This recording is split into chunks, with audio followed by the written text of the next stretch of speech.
Welcome to the show. Welcome to episode number 38 of the PISCOPOD. Thank you for tuning in. I hope you missed me. For those of you paying attention, I didn't post an episode last week. Seasonal flu is going around my area here. My wife was sidelined for a good 2 weeks. Terrible flu. Congested, coughing like crazy. I actually spent a good portion of the 2 weeks that she was down and out sleeping on the couch because I didn't want to get contaminated with the virus. Turned out that I got sidelined for a couple of days. Not anywhere near as bad as she was, but terribly sore throat. And I was going to put an episode out on Sunday, but about 5-10 minutes into the thing, my throat just sounded like I was gargling razor blades, so I just hit the stop and the delete button, and I thought, fuck it, we'll do it another day. So here we are, this April the 26th of 2026. Thanks for tuning in. For those of you that are new to the show, please hit subscribe, hit the like button. For those that are tuning in on a regular basis, thank you for your support. We are broadcasting live. Well, this is pre-recorded, but I am sitting in the bowels of beautiful Sin City Sound Recording Studios, nestled in the foothills of the Rocky Mountains of Alberta. On today's show, we're going to cover all sorts of things, starting with how an unelected globalist banker goes from a minority government to a majority government without ever having a vote cast for him. We're going to cover Erica Kirk's kingdom slowly spiraling down the shitter, canceling events. We're also, speaking of kingdoms, the royal grifters, Prince Harry, Meghan Markle, doing their Australia 2.0 tour, to just terrible reviews. We're going to cover more of the, bullet points, pardon the pun, of the ongoing war in Iraq, specifically, what's going on with the IDF soldiers and Israel. Lots of things.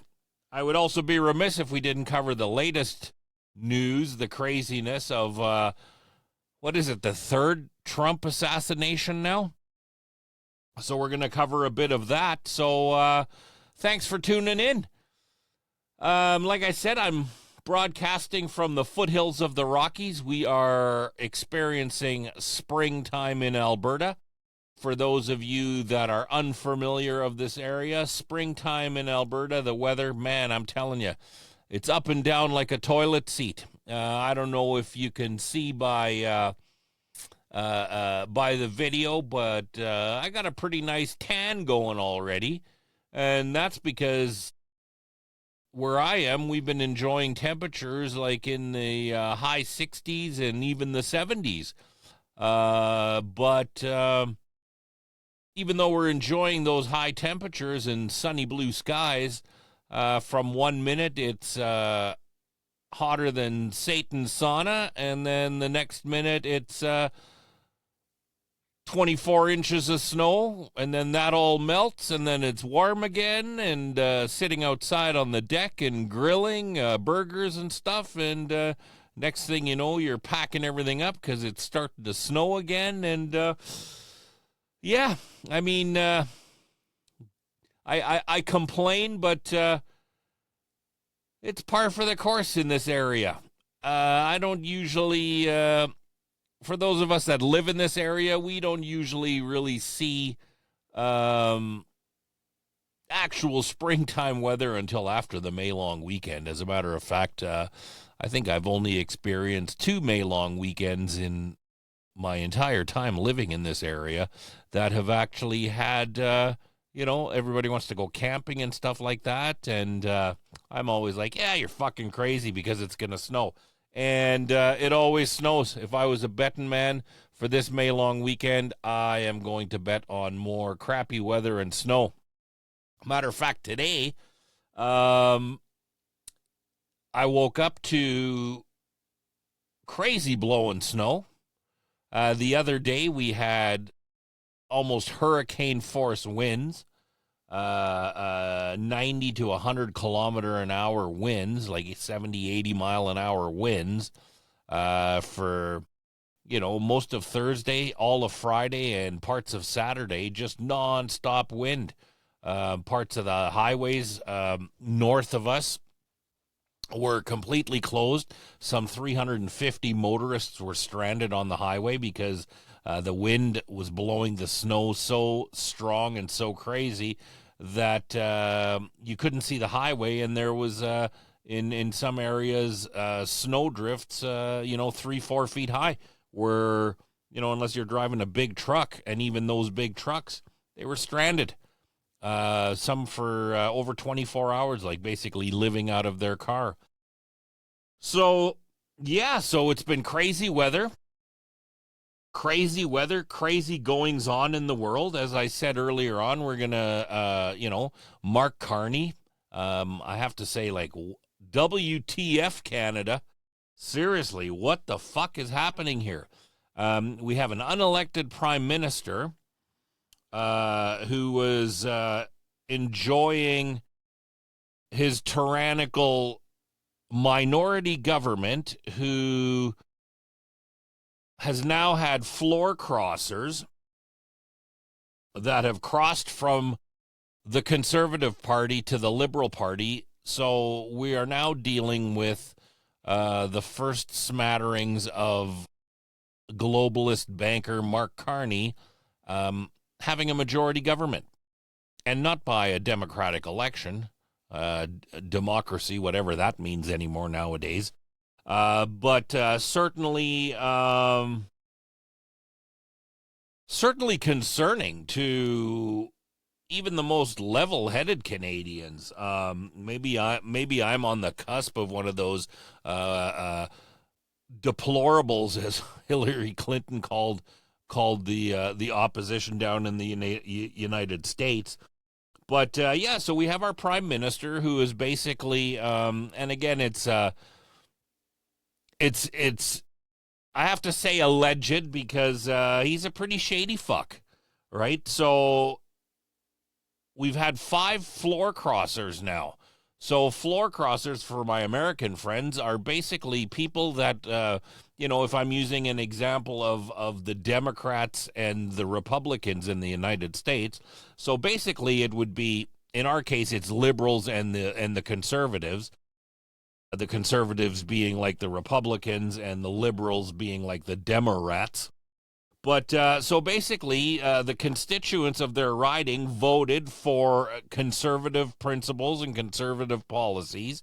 And now these elected officials have basically crossed the floor to the other side, leaving the constituents and the people that funded their campaigns like basically a big high fuck you to all of them. One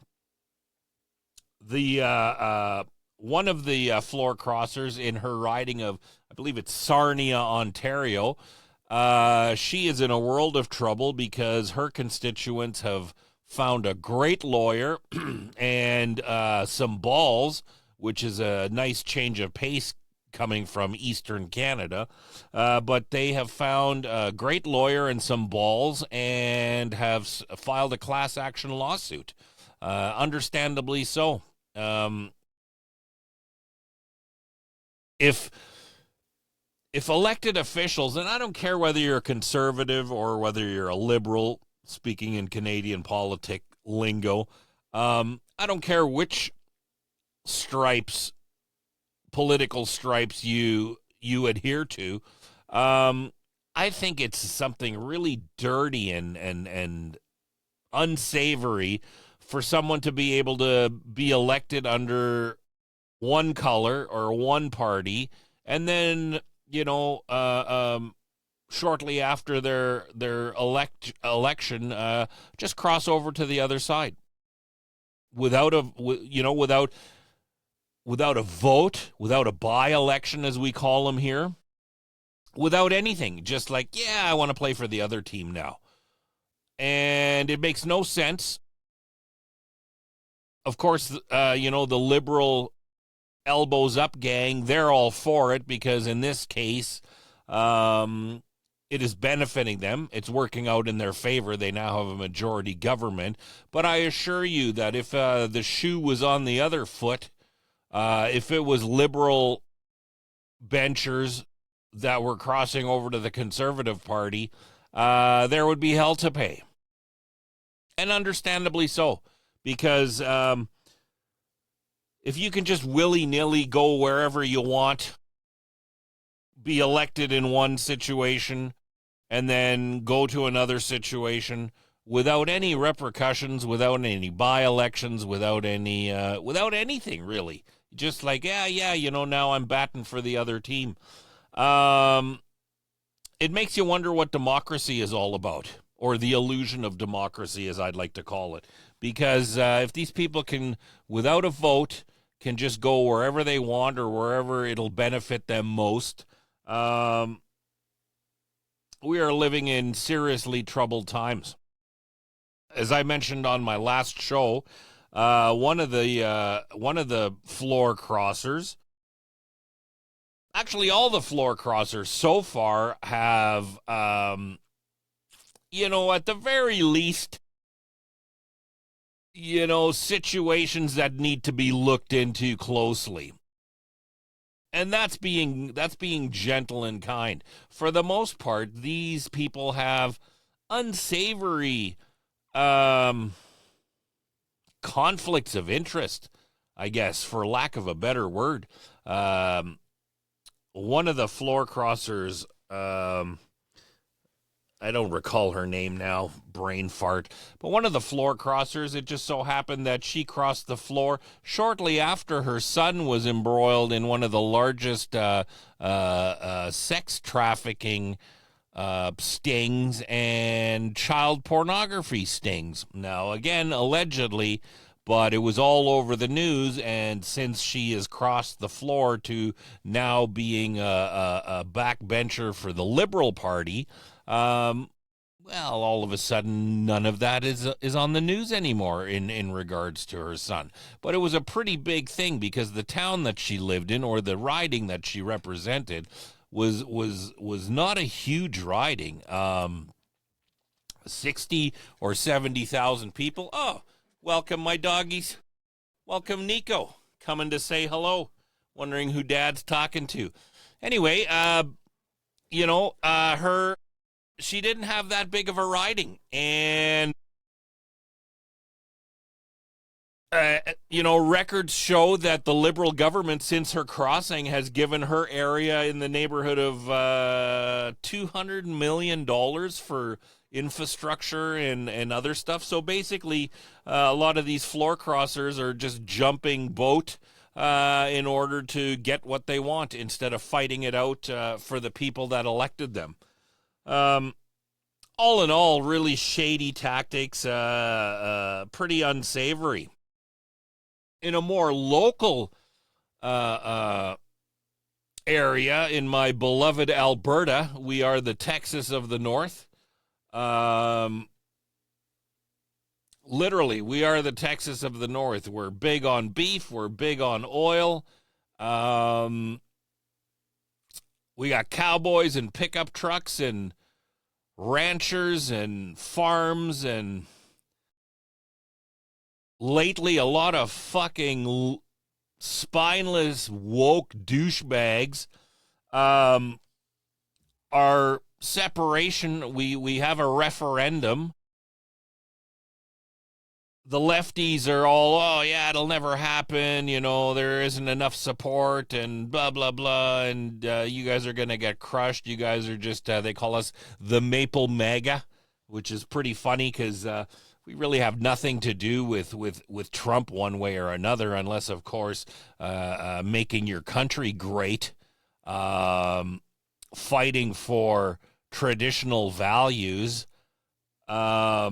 If that makes us Trump-like or Maple MAGA, I'll gladly wear that on my sleeve, because we're living in a crazy world.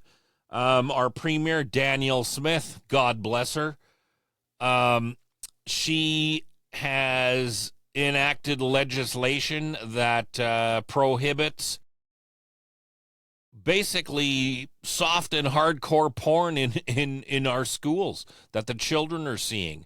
The transgender ideology that's being forced on them, basically. We've had a professor recently that was arrested for not calling a student by their pronouns, and we're talking crazy shit. We're talking fall of empires kind of shit, because this is the kind of stuff that goes on.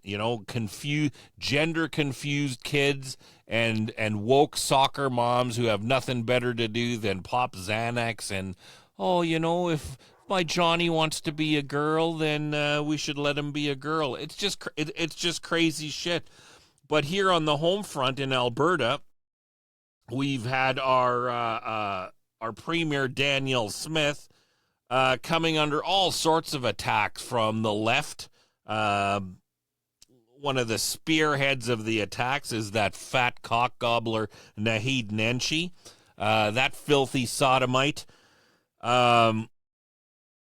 When he was mayor of Calgary, just blew abhorrent amounts of money on stupid shit, rainbow crosswalks, dumb art, just puking money left, right. He's super woke. He's super douchey. And on the House floor, he got called out for being the fat, goo-gobbling liar that he is. In a great exchange, I have that posted on my social media, where he was calling out Danielle Smith, our premier, in regards to money she's spending on certain things, when our premier stood up and said, well, the hypocrisy of this guy is palpable, seeing that he had a 5-day all-expenses-paid trip to China, courtesy the WEF and the Chinese Center for Urban Development, basically a branch of the Chinese Communist government, but they can't call it that, right? Because that would turn people off. So he had that trip paid for by them. He attended the WEF conference 3 times in 2013, 2014, and 2016. Attended a summit in Bellagio, Italy, that was sponsored by the Rockefeller Foundation. And these are the fuckers that want to get into power because this is part of this agenda, right? You'll own nothing and you'll be happy. Those kind of people, where everybody's equal, where there's no such thing as borders. It's open borders. What did that pop star say? Nobody's something about stolen land. The BC thing with the stolen land is still going on. They're basically taking away property rights, and again, that kind of falls into line with this agenda that we keep hearing about, right? Yeah, so that's going on in Canada. Our food prices are still skyrocketing. Carney, he's a Slytherin snake, that bastard, and he's gonna put a freeze on the fuel tax, so that'll save us 10 cents a liter for summertime.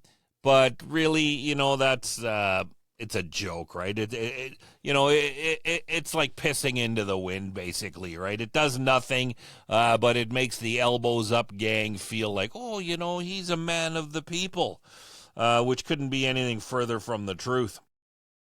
What else do we got happening in our world? Well, we had the 72nd Bilderberg meeting. Yeah, Washington, D.C. hosted it this year from April 9th to the 12th. And that's basically where the world's elite and, well, they're not, I mean, they are the elite, but it's more or less the people that buy and sell them. That's where they get together and plan how they're going to dry fuck us regular folks. So it was pretty secretive. They had barriers up all around the place so that the media couldn't film who was going in and out. But, of course, we had good old Peter Thiel from Palantir. He was there coming out all cozy with the head of MI6, the British intelligence agency. They use what they call Chatham House rules, which was basically instigated in 1920. So they're able to discuss publicly what is being said at the Bilderberg meeting, but they do not have to divulge as to who is saying it. So basically they can just, here's what we're covering, but if it affects you personally, you'll never know because we don't have to divulge that information. And it's getting crazier. Ford, our premier in Toronto, record homelessness, skyrocketing inflation, record numbers of visits to the food bank. This guy buys himself a $30 million jet just because, right? Because it's like, fuck you. Sorry that you can't afford to eat, but I need a $30 million jet to zip around in. But Pierre Poilievre, again, like him or hate him, whether he's just the opposite wing of the same bird, call it whatever you want. But that guy, everywhere he flies on commercial airlines. And not first class either, right? But he's the bad guy. But our prime minister, who spent $90,000 on catering for one of his fucking trips, and Ford buying a $29 million jet, which is now up for sale again because he was like literally getting hammered even by the propaganda machine of the CBC media. But we're living in crazy world, man. What else can I tell you? Erica Kirk, her kingdom is crumbling. She canceled a few events last week, the week that I was off, citing grave safety concerns. Right off the bat, people were calling her out on it because Vice President J.D. Vance, she was supposed to be like the keynote speaker at an event at Georgia University or whatever. And literally pulled out at the last minute. Sources that I have say that she was on the ground and pulled out at the last minute because attendance was shitty. Flight tracker people have J.D. Vance's plane circling over Georgia for about an hour prior to him touching down for the event. Because, again, she claimed that there was credible safety concerns. So, of course, right, they're not going to risk the Vice President of the United States touching down in an area that might put him in harm's way, understandably so. But, long story longer, he ends up still doing the event. So that had people all over the internet questioning, well, how credible of a threat could that have been if the vice president still does the event without her? Which is a plausible question, fair question. And And of course, the fallout from that continued many days after.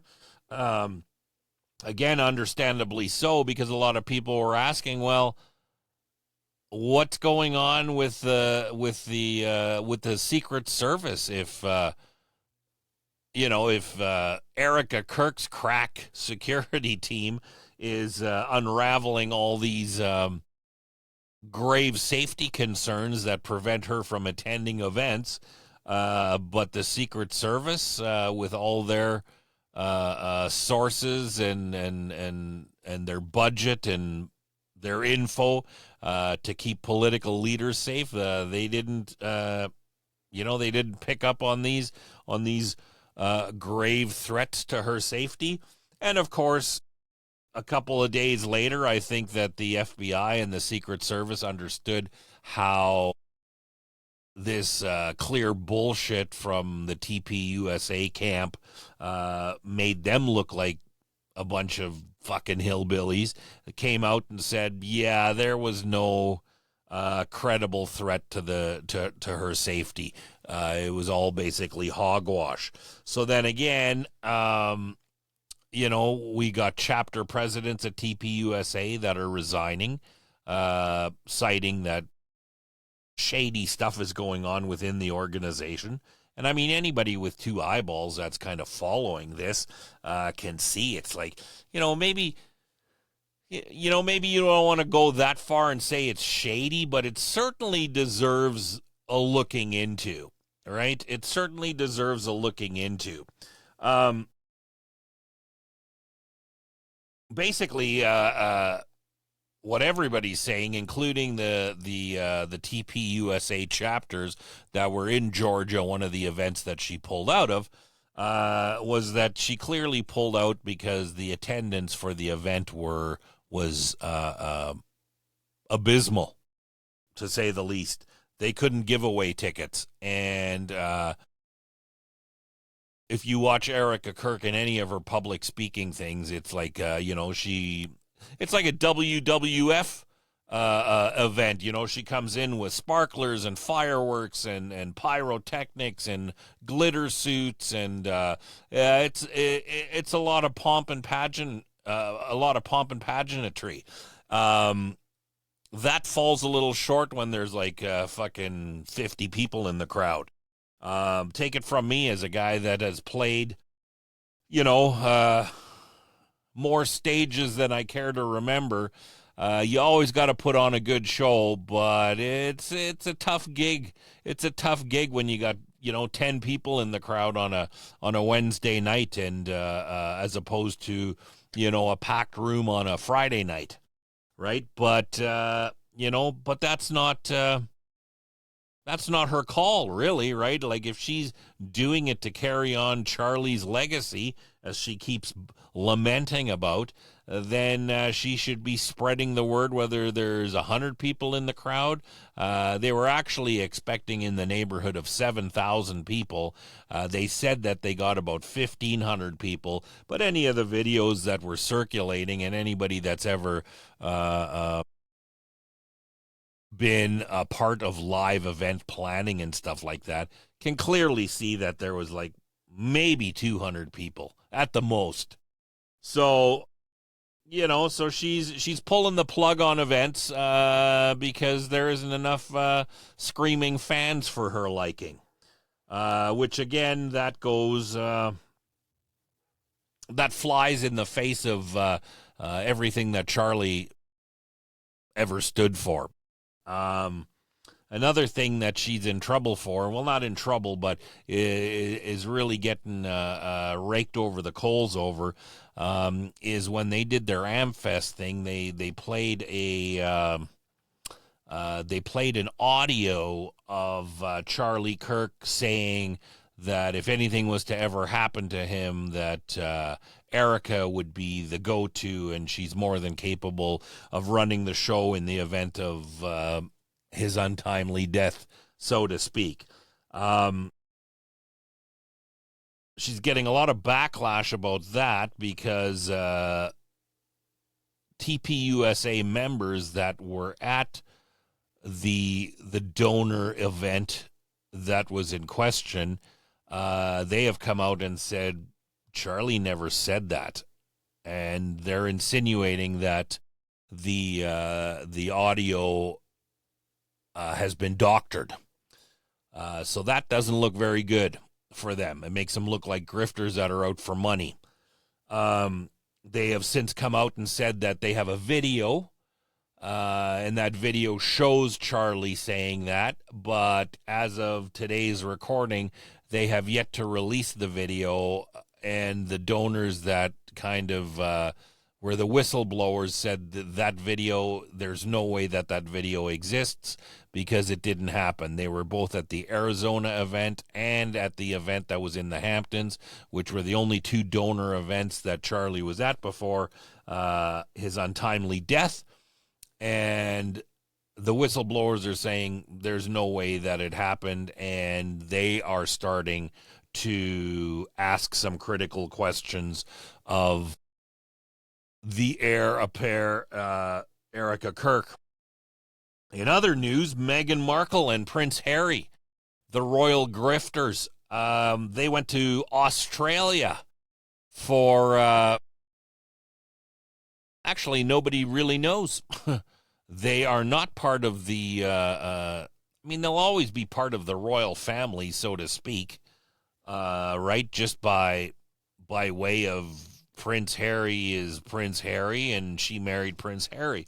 But they no longer have royal titles. They are not supposed to be using their royal titles, but they're clearly flying around the world to monetize their name. They still go by the Duke and Duchess of Sussex. Realistically, they should go by the Duke and Duchess of Sucks, because literally everything that they've been doing since their failed Netflix endorsements and stuff like that is literally, smells like a dirty diaper full of burnt hair and Indian food. Everything that they touch turns to caca. She's getting sued, from what I hear, allegedly getting sued because she planned an all-girls weekend in Australia, charging $3,200 per person. I think it was dollars or pounds. I'm not sure. It was some ungodly amount of money. $3,200 per person. So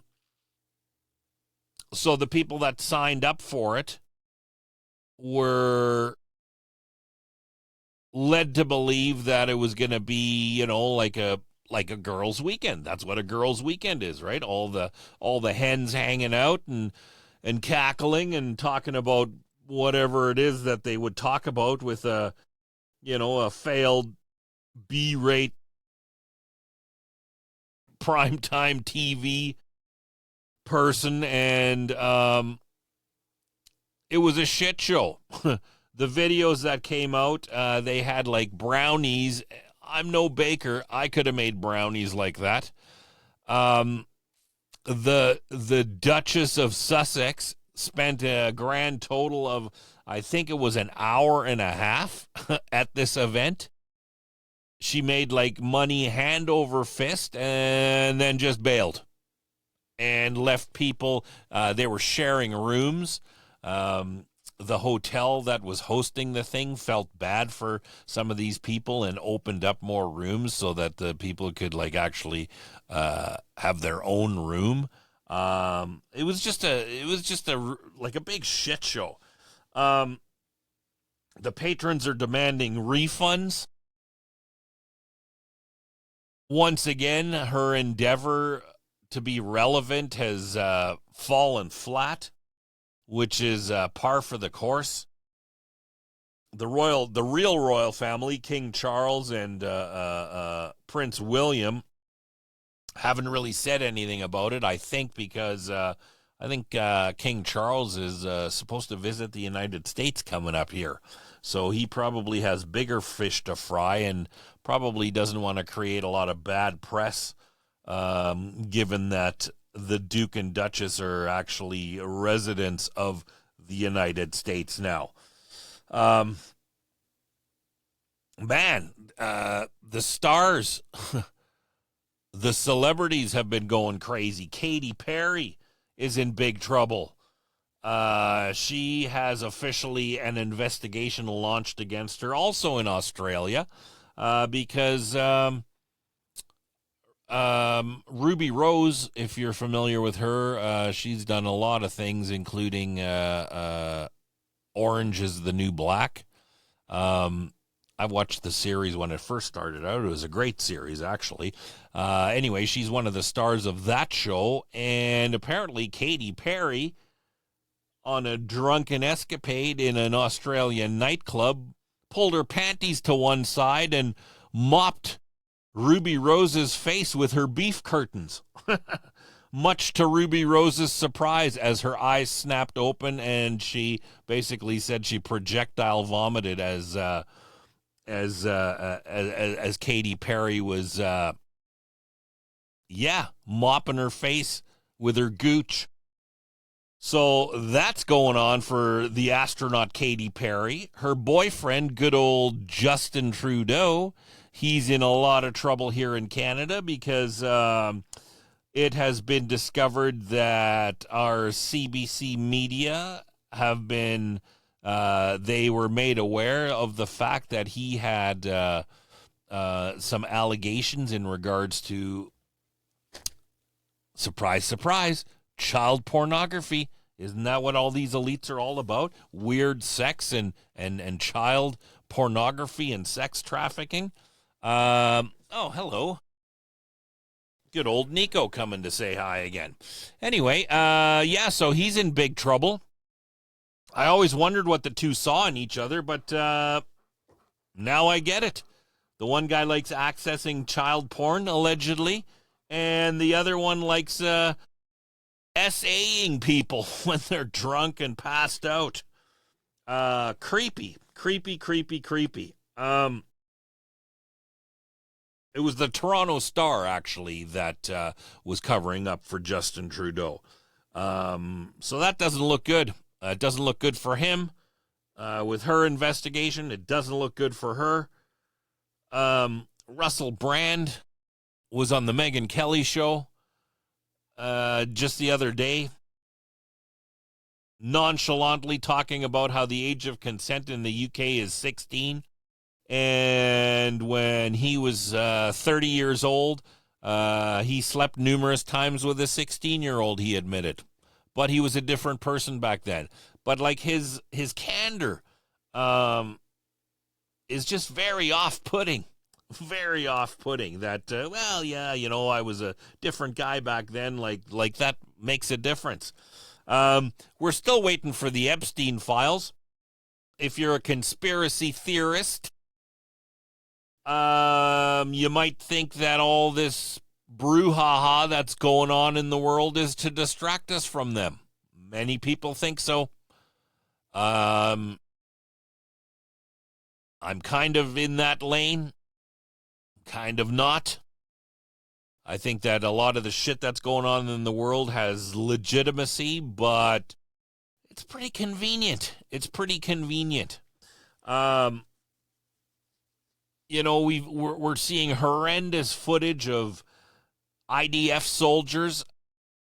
One of the videos that I seen, one of the IDF soldiers that got himself into hot water for raping inmates, male inmates, I might add. He walked into court to a standing ovation. But me saying that this group of people, not all of them, but there's sure a lot of them that are pretty fucking unsavory and gross. And by me saying that, all of a sudden, I'm an anti-Semite. But getting a standing ovation when you're walking in for, raping and, and killing children, well, that's okay. It just so happens it's the 2300-year anniversary of Purim, the demonic celebration of women and children, which goes on in Israel. Netanyahu, he's in a lot of hot water, even with some of the more level-headed people of Jewish faith. His party is in big trouble. He's a wanted war criminal in I don't know how many countries, 40 countries now. And even his own people, as long as they're not Zionist nuts or the expansionist regime of Israel, they're even going like, wait a minute, what the fuck is going on now? Right? So he's in a lot of trouble. The war is still continuing. The Strait of Hormuz is still closed. We are on the cusp of economic calamity, and I'm not just talking about my country or the United States. I'm talking about global economic turmoil of, I don't want to say unprecedented levels, because I was never around during the Great Depression and stuff like that, but clearly, this Strait of Hormuz is all our fertilizer, our petrochemicals, our energy, a lot of it comes through that Strait of Hormuz. And as long as it's closed, the longer it's closed, right, it's kind of like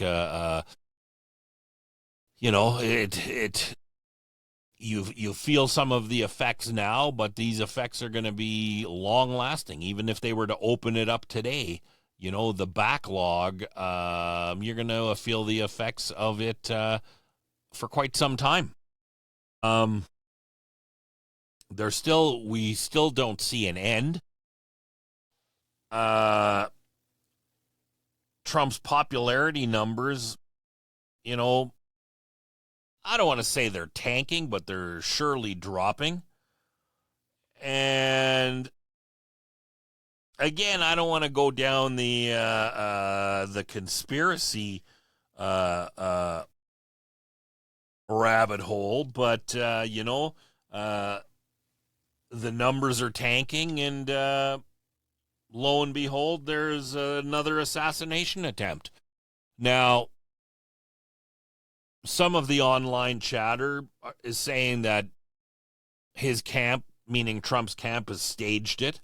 I don't know if I'm of that opinion as of yet. There's certainly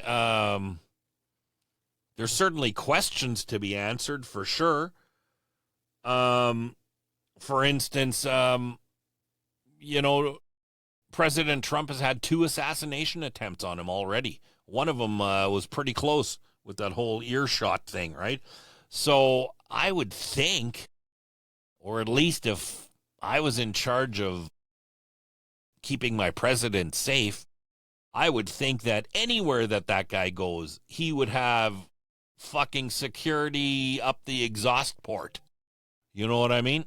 That he wouldn't go anywhere without having like a heavily armed and effective security detail that is not only on the ground prior to his arrival, covering all the bases, but also as he's traveling like shoulder to shoulder with him. So it begs the question at the White House Correspondents' Dinner, yesterday, I guess it was, or was it Friday? No, I think it was yesterday. Or maybe it was Friday. Anyway, but it begs the question, how does a guy, apparently armed with numerous weapons and a shotgun, get anywhere near an event like this where President Trump, Vice President J.D. Vance, Kash Patel, like all the bigwigs, man? Like, how does anybody get into even the vicinity of something like that? If you watch the videos, it was odd in the sense that even, I'm going to call them party goers, but even event attendees have come out since saying that they found it really odd that the security was pretty lax by all metrics, in the sense that The women, they didn't have their bags searched. They basically just scanned a ticket, and you were let through.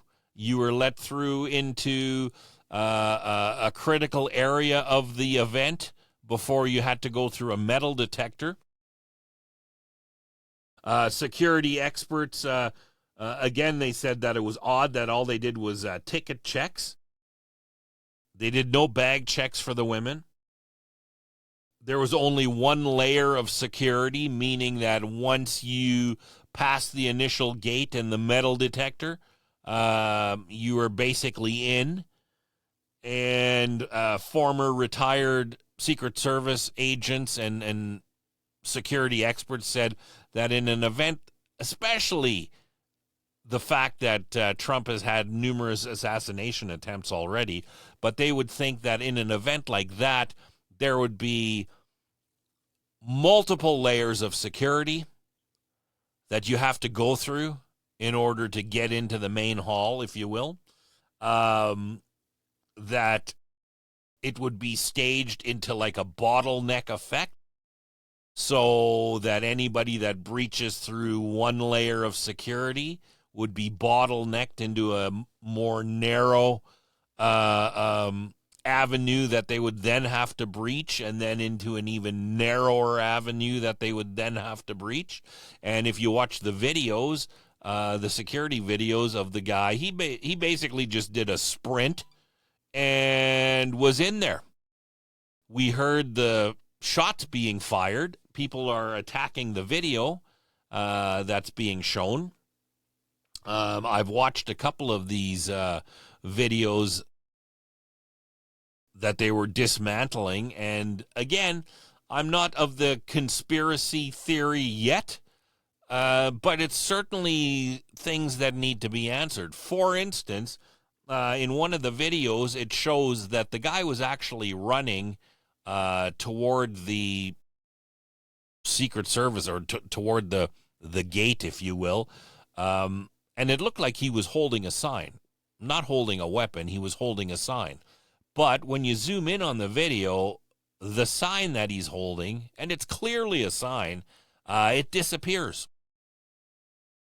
into thin air. Again, I haven't gone down that rabbit hole enough to see if those videos are actually doctored.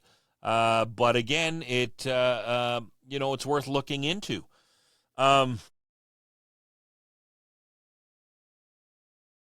Again, as soon as I seen it, it was like, how does a guy get that close into, apparently he was a registered guest at the hotel. So I would have to ask, what, the Secret Service, like you would think that, again, given the fact that President Trump has had 2 attempts on his life already, you would think that the head of the security detail, or whoever's in charge of keeping that guy fucking safe, you would think that every employee that's serving muffins or drinks at that thing has background checks, and and the FBI or the Secret Service knows who the fuck they are. You would think that every hotel guest that's checked into that place would have a background check done upon them to see who they are and, what they're all about. But, early reporting has shown that really none of that took place. The internet is on fire because there's video of Caroline Leavitt, his press secretary, prior to the event kicking off, was interviewed, and, she says, oh, it'll be a great night, and there'll be lots of speeches, and shots will be fired. So, of course, the diehard tinfoil hatters are like, she even said it. They're saying it out loud. She said shots are being fired. And it's like, come on, you people. Shots being fired is just like an English euphemism of verbal abuse will be prevalent. We're going to take humorous jabs at one another, which is often par for the course in these kind of political events. I still remember watching the White House Correspondents' Dinner when Obama was up there and Trump was in attendance, and and Obama was taking jabs at Trump, and Dana Carvey was up there giving jabs to Obama and stuff like that. So, I'm not of that ilk where it's like, oh, she said shots were going to be fired. She was advertising it. No, I'm not. I'm not in that camp. But having said that, there's also a video circulating around where an ABC reporter that's calling this into her head office, so to speak, live on TV, was talking about how one of the guests at her table was Caroline Levitt's husband, who, in a very stern voice, according to this news reporter, said, "You better keep yourself safe tonight." And then she goes on to say, because he said that there's a lot of people, and then all of a sudden, oh, sorry, we lost the feed. Again, that could be, technical difficulties, and the feed was actually lost. But again, the internet is rife with, they cut her off because she was going to say something.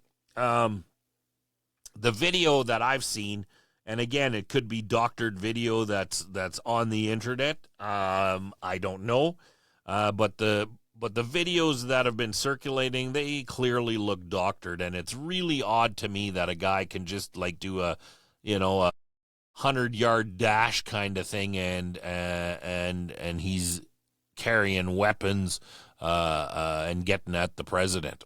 What's also strikes me as odd is that even though in the video that's being filmed in the ballroom, you can clearly hear shots going off, but the video, from everything that I could discern from it, doesn't show any shots going off. Clearly not the Secret Service popping off rounds. You would think that would be visible on the CCTV video, but it's not. One of the officers that got shot was hit by friendly fire. So that's a calamity. While we were watching the video, my wife noticed, hey, isn't that fat little chick that was at the Trump's first assassination attempt, that was ducking and cowering while everybody else was piling around Trump and ushering him off the stage, the one that the media and everybody was making fun of, that she was incompetent, but apparently she was there again. It showed Kash Patel sitting at a table, not really, didn't look really all that concerned about what was going on, given that somebody's trying to kill his president. They spirited J.D. Vance off the stage before even going over to President Trump. Many people thought that odd. I kind of chalked that up to they probably, he was probably closest to the door where the Secret Service was entering that area, was they approached him first, they were coming from that side. So he was the first person of value, for lack of a better word, that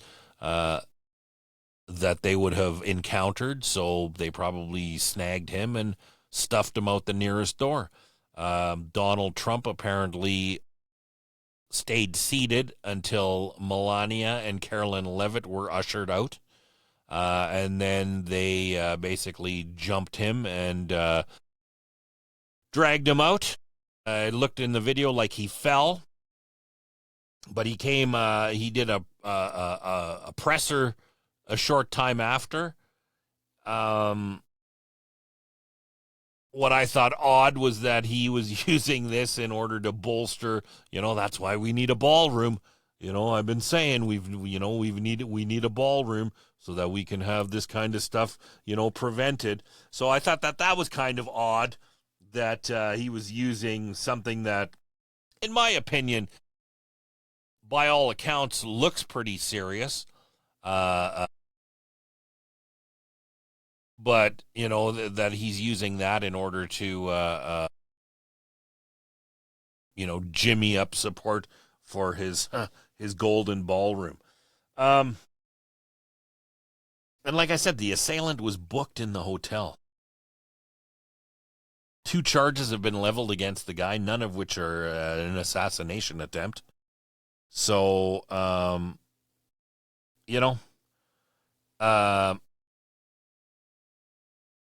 I'll say this. It seems he's either the unluckiest guy in the world. Granted, he probably has a pretty, he has a pretty dangerous job, no doubt in my mind, being the leader of the free world, for lack of a better word, right? He probably has a lot of people gunning for him. Pardon the pun. But I'll just leave it at this. I find it either very coincidental or very convenient that when his numbers are sliding, which by all metrics they are, a lot of people are not impressed that he has gotten us into war with Iran. It just seems either very coincidental or very convenient that when his numbers are taking a dip, that something like this happens where, any red-blooded American, of course, they're going to rally, whether you like the guy or hate the guy, right? Like, you're going to rally around your president, right? Like, you don't want anybody to rub out your president, whether you agree with the guy or whether you don't agree with the guy. But that's something uniquely that the United States enjoys because, I'll be honest with you, if it was Prime Minister Carney, I'd be rooting for the guy that they fucking tackled, man. And I think a lot of Canadians are in that boat too. Anyway, folks, thanks for tuning in. Like I said, we are living in crazy town, and the world seems to be spinning out of control. It doesn't seem to be slowing down. It just seems to be getting worse. We still haven't received the Epstein files. We got assassination attempts on Donald Trump. We got Erica Kirk fleeing the building, shedding more tears than she did when her husband got popped off on live TV. I just want to go home. Ugly crying. We got the Pope seen bowing in an Islamic church. I mean, even Nico thinks, like, what the fuck? Right, Nico? You're a good boy. Anyway, this is Nico. He says tune in, hit subscribe, and I'm going to try to, with summer coming and spring in the air, I'm going to still try to do these episodes every week, but I might, I'm going to play it by ear, but you might not get an episode from me every week. I might be going to every 2 weeks. It'll give me a bit more content to cover, and it'll free up a lot of my time, because doing these things weekly, although I love doing it and I love you guys tuning in and I appreciate you guys so much, it's a big job, man. Researching it and then sitting down and going through all the shit. And thankfully, I got my friend down south who who keeps going, yeah, no, that's bullshit, man. I checked it out with this, that, and the other thing, and da-da-da-da-da. So, I appreciate all of you, man. They're keeping me on the straight and narrow for the most part. Anyway, folks, thanks for tuning in. If you haven't subscribed yet, hit the subscribe button. I don't know whether it's on this side or on that side. Hit the subscribe button. I am cut off of Facebook once again until May the 16th. So it's hard for me to give you updates on whether I'm going to be on next week or the week after, if I'm going to move it to every 2 weeks kind of thing for the summertime. Because again, I spend a lot of time away from the studio here in Canada, here in Alberta. We don't have a shit ton of nice weather to deal with. So when we do have nice weather, I don't want to be locked up in the studio. I want to be outside, catching vitamin D before the next snowfall. So thanks for tuning in. I appreciate all of you guys. Hit me up on Instagram, beastbellymedia@gmail.com. You can email me. You can leave comments on my YouTube channel, Sashman TV. I do get your messages on Facebook, although I cannot post on Facebook, but I can in Messenger. Weird. Anyway, freedom of speech is under attack, and it's a funny story as to why I got banned, but nonetheless, I'm banned until the 16th. So go to my Instagram, and I will try to keep everything up to date on Insta, on the gram. Anyway, guys, thanks for tuning in. I appreciate all of you. Hit like and subscribe. As I've said before, this episode was brought to you by 1868 Entertainment Group and Sin City Sound Recording Studios. We will see you next week. Maybe. See ya!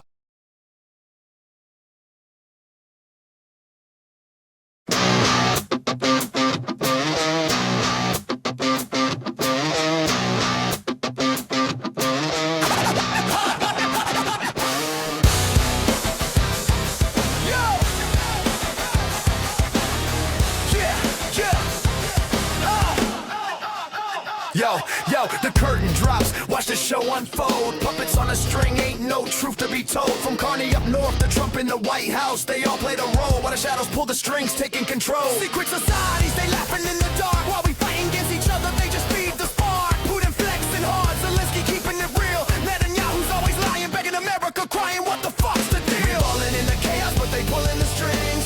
Ain't no real leaders, just thugs and they bling. Keep us divided, that's the ultimate plot. No matter who's in charge, we all just puppets getting shot.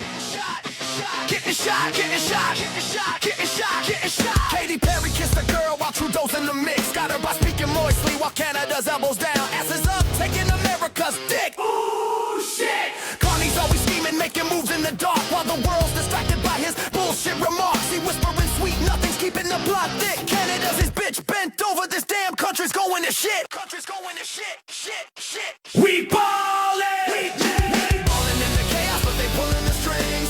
Ain't no real leaders, just thugs and they bling. Keep us divided, that's the ultimate plot. No matter who's in charge, we all just puppets getting shot, getting shot, getting shot, getting shot.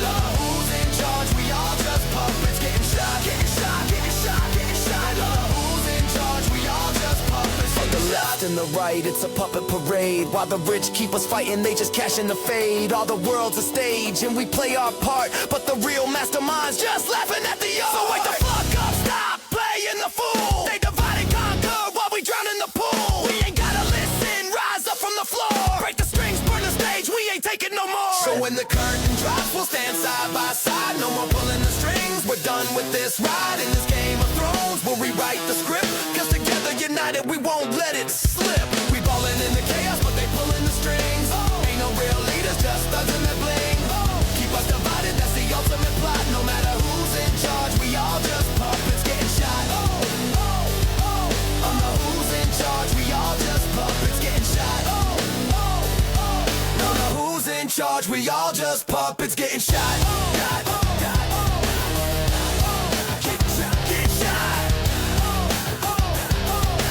Who's in charge? We all just puppets getting shot.